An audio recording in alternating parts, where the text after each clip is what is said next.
تو ہم آگے چلتے ہیں. تو اب یہ کہ معجزہ ہم نے کہا کہ وہ ایک ایسی بات ہے جس سے ہم یہ بات اسٹیبلش کر سکتے ہیں کہ کون سچا خدا، یعنی اور کوئی ذریعہ ہمارے پاس نہیں ہے. وجود تو میں نے بتا دیا آپ کو کہ وجود اور وحدانیت تک پہنچنا تو کوئی مسئلہ نہیں، وہ تو ہمارے پاس بے شمار جو ہے اس کے امپیکٹس اللہ تعالیٰ کے وہ مظاہر فطرت میں موجود ہیں. لیکن وہ کون ہے، وہ سچا خدا کون ہے، اس حوالے سے پھر بہرحال جو تاریخ میں بھی ایسے ہی رہا ہے اور اللہ کی طرف سے جو دلیل پیش کی گئی ہے وہ بھی یہی ہے کہ معجزہ اللہ تعالیٰ پیش کرتے تھے. اور الحمدللہ آج بھی ایک زندہ معجزہ ہمارے درمیان موجود ہے. اس حوالے سے جو تھوڑی مسکنسیپشنز میں پیدا ہوتی ہیں ہم ان کو کلیئر کر دیتے ہیں تاکہ آپ سب لوگوں کو یہ بات واضح ہو جائے. اگر اشکال پیدا ہو رہا ہے تو وہ بھی دور ہو جائے. ایک اکثر اشکال پیدا ہوتا ہے کہ اس طرح تو کئی معجزات ہیں دنیا کے اندر، جیسے کہ جو ہے یہ اولیاء کرام بھی کے ذریعے سے بھی کوئی معجزات کا ظہور ہو جاتا ہے. اس طرح کوئی معجزاتی طور پہ بچ بھی جاتا ہے، کبھی کسی حادثے میں ہم کہتے ہیں معجزہ ہی ہو گیا. تو یہ مطلب پھر کون سے یہ، یعنی آپ جب ہم یہ کلیم کر رہے ہیں کہ قرآن ہی جو ہے واحد معجزہ اس وقت دنیا میں موجود ہے، زندہ معجزہ. باقی جو ہے معجزات تاریخ کی کتابوں میں ہیں. عیسیٰ اسلام آئے تھے، ان کے پاس ہی معجزات تھے. موسیٰ اسلام کے پاس معجزات تھے. سابقہ انبیاء رسول علیہ السلام کے پاس معجزہ ضرور تھے، لیکن آج ہم بات کر رہے ہیں آج اس وقت اور کوئی معجزہ موجود نہیں ہے. تو یہ کیا ماجرا ہے؟ تو اصل میں ہم نے ایک اس کی وضاحت تو پہلے کر دی ہے، اس کو مزید دیکھ لیں واضح طور پر کہ معجزہ جو ہے وہ ہوتا ہے جس میں دعوت مقابلہ بھی. ایک خارق عادت جو ہے، ایک ایونٹ آپ کے سامنے ہو گیا، وہ معجزہ نہیں ہوتا، اسے کرامت کہا جاتا ہے. اور وہ کوئی دلیل ثابت نہیں، وہ کوئی چیز اسٹیبلش نہیں کر سکتا. نہ تو وہ جو پیش کرنے والا ہوتا ہے یا جس کے ذریعے سے وہ سرزد ہوتی ہے اس طرح کی کرامت، اس کا کوئی کنٹرول ہوتا ہے اس کے اوپر، نہ ہی وہ کسی بات کو ثابت کر سکتی ہے چیز. ٹھیک ہے، اصل چیز جو معجزے کے اندر موجود ہے وہ دعوت مقابلہ ہے. اس لیے ہمارے جو اسلاف میں جو اسکالرز ہیں، اس حوالے سے ایکسپرٹس ہیں، انہوں نے بھی جو اس کی تفسیر کی، یعنی اس کی ڈیفینیشن کی، وہ یہی تھی کہ معجزہ جو ہے وہ ایک ایسا خارق عادت عمل ہوتا ہے جس پہ دعوت مقابلہ ہوتی ہے. تو امام نصفی جو ہیں، جو کہ عقائد کے بہت بڑے اسکالر ہیں، عقائد نصفی یعنی کتاب ہے جو اس کی جو شرح ہے، اس کے اندر جو ہے انہوں نے بیان کیا ہے کہ معجزے کی تعریف کیا ہے. معجزہ وہ عمل ہے جو خلاف معمول اور خلاف معمول اور خلاف عادت جاریہ کے خلاف جو ہے مدعی نبوت کے ہاتھ پر بطور چیلنج ایسے وقت ظاہر ہو کے جب وہ منکرین کو اس کی مثال آنے کا چیلنج دے. یعنی یہ ایک حاضر مطلب پیش کیا جاتا ہے کسی نبی کی طرف سے، اور یہ بطور ایک چیلنج کے ہوتا ہے جو منکرین کے سامنے پیش کیا جاتا ہے. وہ نہ اور اس چیلنج کے سامنے پہ وہ مقابلہ جو ہے وہ نہیں کر سکتے اور وہ اس کی مثال نہیں لا سکتے، اس سے عاجز آ جاتے ہیں. تو اس یہ بیسیکلی جو معجزے کی اصل تعریف ہے. اس طریقے سے جو ہے دیگر آپ کو جو ٹیکسٹ ہیں ان کے اندر بھی یہی ڈیفینیشن ملتی ہے. امام قسطلانی رحمۃ اللہ علیہ جو ہیں، جو امام ابن حجر اسقلانی رحمۃ اللہ علیہ کے معروف شاگرد ہیں، ان کی بھی جو اس حوالے سے کتاب ہے اہم، اس کے اندر انہوں نے اس کو ڈیفائن کیا کہ معجزہ ایک ایسا خلاف عادت کام ہوتا ہے جس کے ساتھ چیلنج متصل ہوتا ہے، اور یہ انبیاء کرام علیہ السلام کی صداقت پر ایک دلالت کرتا ہے، یعنی وہ ان کی صداقت کو اسٹیبلش کرتا ہے. امام جلال الدین سیوطی رحمۃ اللہ نے بھی اس کی جو ہے اتقان میں اپنی مشہور کتاب میں یہی جو ہے جو تعریف کی ہے کہ معجزہ ایسے خارق عادت امر کو کہتے ہیں جس کے ساتھ دعوت مقابلہ بھی کی گئی اور وہ معجزہ سے سالم ہے. تو معلوم ہو گیا کہ معجزہ بیسیکلی اس کے اندر یہ چیز جو ہے شامل ہے کہ وہ ایک دعوت مقابلہ کے ساتھ ہوتا ہے، جبکہ کرامت میں یہ بات نہیں ہوتی. تو اس کو ذہن میں رکھیں. تو یہ ایک بنیادی فرق ہے جس سے پھر جو ہے وہ کنفیوژن پیدا ہوتی ہے کہ آج بھی معجزات موجود ہیں. وہ معجزات نہیں، وہ کرامات ہیں. معجزہ صرف ایک ہی ہے جس کے اوپر اللہ کا چیلنج ہے، اور وہ چیلنج جو ہے پورا نہیں ہو سکا. آج 1400 سال گزر چکے ہیں جیسے میں نے بتایا، اور یہ ابھی تک بالکل اسی طریقے سے موجود ہے. تو یہ ایک تو مطلب یہ مسکنسیپشن ہے، یہ دور ہو گئی. اس کے بعد ہم دیکھتے ہیں کہ ایک بڑی اہم ارینجمنٹ بھی آپ کو نظر آتی ہے. رسول اکرم صلی اللہ علیہ وسلم کے آخری نبی تھے، آخری رسول تھے. ان کے بعد کسی نے اب نہیں آنا تھا، کسی نبی یا رسول علیہ السلام میں سے. تو اس لیے اللہ تعالیٰ نے یہ ارینجمنٹ بھی بڑی اہم ایک ارینجمنٹ فرمائی ہے جس سے اس کی امپورٹنس بھی واضح ہوتی ہے. کہ ہم دیکھتے ہیں کہ اس سے پہلے رسول اکرم صلی اللہ علیہ وسلم تک، یعنی اس سے پہلے جو عیسیٰ اسلام آئے ہیں ان تک جو معاملہ ہے وہ کیا تھا کہ معجزہ اور کتاب علیحدہ علیحدہ ہوتے تھے. یعنی معجزہ جو تھا وہ نبی کو دیا جاتا تھا، اور کتاب اس کے علاوہ ہوتی تھی. یعنی معجزہ اور کتاب کبھی یکجا نہیں تھے. اور پھر یہ تھا کہ یہ نبی کی یا رسول کی ذات سے جدا نہیں ہوتے تھے بلکہ اس سے منسلک ہوتے تھے. موسیٰ علیہ السلام کی زندگی کے بعد کبھی جو عصا تھا وہ اجزا نہیں بنا. عیسیٰ علیہ السلام کی زندگی کے بعد کبھی بھی وہ معجزات جو ان کی ذات سے صدر ہوتے تھے وہ نہیں سامنے, وہ کبھی بھی صدر نہیں ہوئے. لیکن یہ رسول اکرم صلی اللہ علیہ وسلم کے بعد جو ارینجمنٹ کی گئی ہے بڑی اہم, کہ ایک تو معجزہ اور کتاب ان دونوں کو یکجا کر دیا قرآن کی شکل میں. اب قرآن مجید جو ہے یہ کتاب بھی ہے اور یہ معجزہ بھی ہے. اور دوسری بات یہ ہے کہ یہ نبی کی یا رسول اللہ صلی اللہ علیہ وسلم کی ذات سے جدا ہو کر انڈیپینڈنٹلی کھڑا ہے اور تا قیامت کھڑا رہے گا. اس کی حکمت یہی معلوم ہوتی ہے کہ آپ صلی اللہ علیہ وسلم کے بعد اب امت کو یہ ذمہ داری دی جانی تھی اور اس امت نے پھر جو ہے پوری دنیا کے سامنے تمام حجت کرنا تھا. یہ ارینجمنٹ بھی بہت اہم ہے اور یہ اہمیت واضح کرتی ہے معجزے کی کہ اس کی کیا امپورٹنس ہے اللہ تعالیٰ کے نزدیک اپنی آئیڈینٹیفیکیشن کے حوالے سے یا حق کو اسٹیبلش کرنے کے حوالے سے.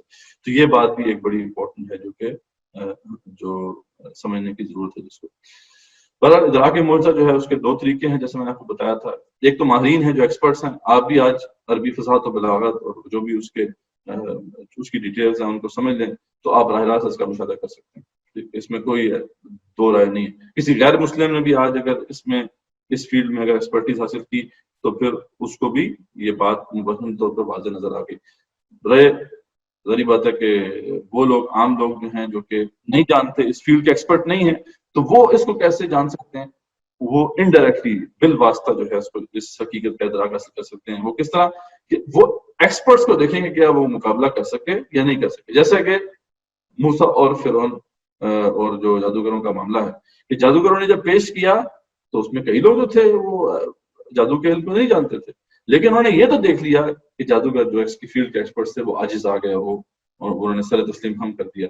تو آج 1400 سال گزر چکے ہیں, اس کا کوئی مقابلہ نہیں کر سکا, کوئی اس جیسی ایک صورت نہیں لے کے آ سکا. امیجن کریں کہ سورہ کوثر بھی ایک صورت ہے, 10 الفاظ ہے ٹوٹل, سورہ عصر بھی ایک صورت ہے, تو ایک صورت بھی اس جیسی کوئی آج تک نہیں لا سکا. اور اگر وہ لے کے آئے ہوتے تو آپ کا کیا خیال ہے؟ وہ چھپی ہوئی تھی, یعنی وہ قرآن مجید کی گستاخی کر دیتے ہیں, قرآن مجید کے نسخے چلا دیتے ہیں, اس کی توہین کرتے ہیں, آپ صلی اللہ علیہ وسلم کے خاکے بنا دیتے ہیں. تو کیا ان کے لیے یہ مشکل نہیں تھا کہ مطلب آج کیا مشکل ہے ان کے لیے کہ وہ اگر اس طرح کی کوئی چیز آ چکی ہے, بنا لی ہے انہوں نے, تو اس کو شائع کریں اور اس کو پھیلائیں دنیا میں؟ لیکن کوئی نہیں, ان کو پتا ہے کہ یہ چیز نہیں ہو سکتی. تو آپ یہ تو اپریشیٹ کر سکتے ہیں ایک نان ایکسپرٹ کے حیثیت سے. ہاں, اگر آپ اس کو براہ راست اس کا مشاہدہ حاصل کرنا چاہتے ہیں جیسے جادوگروں کو ہوا تھا تو پھر اس فیلڈ کے اندر آپ کو ایکسپرٹیز حاصل کرنی ہوگی, بھی کوئی مسئلہ نہیں ہے. آج آپ اس کی فیلڈ کے ایکسپرٹیز اس فیلڈ میں حاصل کر سکتے ہیں. اور پھر یہ پورا ایک ٹاپک ہے جو قرآن مجید میں آپ کو معجزے کے حوالے سے ملتا ہے, اس کی میں کچھ تفصیلات رکھ رہا ہوں. پھر قرآن مجید دو قسم کے معجزات کا ذکر آتا ہے. ایک وہ معجزہ جو کہ تاریخ میں شاید ایک دفعہ ہی آیا, اور وہ تھا کہ لوگوں سے پوچھا گیا کہ آپ کس قسم معجزہ دیکھنا چاہتے ہیں, ان کو معجزہ دکھایا گیا. اور یہ صرف جو ہے قوم سمود کے ساتھ ہوا تھا, سورہ بنی اسرائیل میں اس کا ذکر ہے. لیکن اس کے بعد جو ہے ایک دفعہ عیسیٰ علیہ السلام کے حواریوں نے یہ مانگا تھا, لیکن اللہ تعالیٰ نے منع فرما دیا تھا. اصل میں وہ معجزہ وہی ہے جو اللہ تعالیٰ کی طرف سے دکھا دیا گیا. اب اپنی من چاہی بات کے مطابق اللہ کو لے کے آنا یہ ممکن نہیں ہے. یعنی لوگ یہ کہتے ہیں کہ ہماری مرضی کے مطابق معجزہ دکھائیں, تو اللہ تعالیٰ نے اس کو منع کر دیا. لیکن بہرحال اللہ تعالیٰ نے قرآن کا جو معجزہ اسے پیش کیا. کچھ غیر مسلموں کی شہادتیں دیکھ لیتے ہیں اس حوالے سے. یہ ہیملٹن گب جو کہ ویل نون عربسٹ ہیں, یونیورسٹی آف آکسفورڈ سے ان کا تعلق تھا, تو انہوں نے خود یہ اس بات کو ایکسیپٹ کیا that Meccan still demanded of him a miracle. مکہ والے جو ہیں اس سے معجزہ وہ the Meccan still demanded of him a miracle, and with remarkable boldness and self-confidence Muhammad sallallahu alaihi wasallam appealed as a supreme confirmation of his mission to the Quran itself. Like all Arabs, they were the connoisseurs of language and rhetoric. Well then, if the Quran were his own composition, other men could rival it. یعنی وہ بار بار مطالبہ کرتے تھے کہ یہ دکھا دیں, وہ دکھا دیں, لیکن جو معجزہ دکھایا جا چکا تھا اس کا وہ مقابلہ نہیں کر رہے تھے. اور اگر ایسا ہوتا تو ان کے لیے ممکن نہیں تھا, ان کے لیے بڑا آسان ہوتا کہ اس کا مقابلہ کر دے. تو well then of the Quran was his own composition, اگر تو یہ آپ صلی اللہ علیہ وسلم نے خود معاذ اللہ کر لیا تھا تو دوسرے لوگ جو ہے اس کا مقابلہ کر سکتے تھے. let them produce 10 verses like it. ٹھیک ہے, ان کو 10 آیات اس سے پیش کر دیں. if they could not, and it is obvious that they could not, then let them accept the Quran as an outstanding evident miracle. اس نے بھی اس بات کو accept کیا کہ they have every right to accept that this is an evident miracle. اس طریقے سے جو Harry گیلورڈ, یہ بھی ایک اورینٹلسٹ ہے, اس نے بھی اس والے سے بات کی کہ the Quran is a literal revelation of Allah dictated to Prophet Muhammad sallallahu alaihi wasallam by Jibreel alayhi salam, perfect in every letter. It is an ever-present miracle witnessing to itself and to the Prophet Muhammad sallallahu alaihi wasallam. The Prophet of Allah, its miraculous quality resides partly in style, so perfect and lofty that neither man nor jinn could produce a single chapter to compare with this briefest chapter, and partly in its content of teachings, prophecies about the future, and amazingly accurate information such as Prophet Muhammad sallallahu alaihi wasallam could never have gathered of his own accord.